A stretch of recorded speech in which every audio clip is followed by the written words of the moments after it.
Hello साथीहरू, तपाईहरु यदि जापानमा चाहिँ कोही नयाँ हुनुहुन्छ भने जापानमा ट्रेन चढ्दा चाहिँ कस्तो के गर्नुपर्छ भन्ने कुरा म आज सिकाउन गइरहेको छु।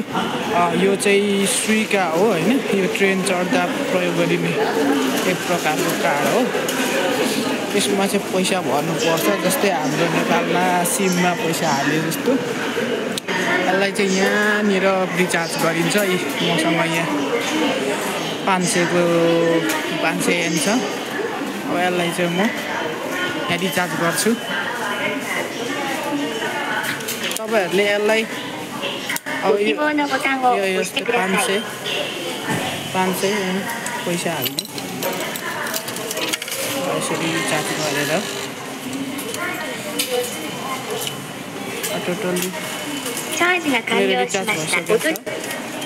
र अब यसलाई ठ्याक्कै अब तपाईँ यहाँ जापान जहाँ पनि अब यो चाहिँ तपाईँको एकीभित्र छिर्नुभन्दा अगाडि चाहिँ यस्तो यो ट्रेन स्टेसन रहेको हुन्छ, टच गर्न सकिन्छ।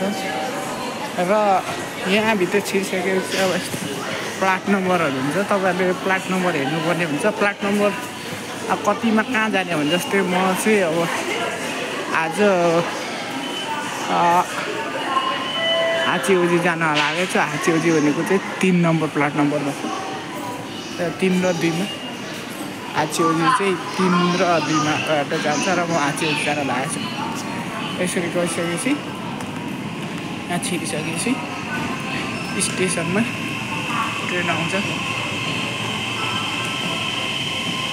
अनि यहाँ पनि अब ठ्याक्कै यहाँ चाहिँ टाइमिङ चाहिँ यसरी देखाएको हुन्छ। जस्तै अब 21:03 भनेको 9:03 मा चाहिँ मेरो ट्रेन आउनेवाला छ।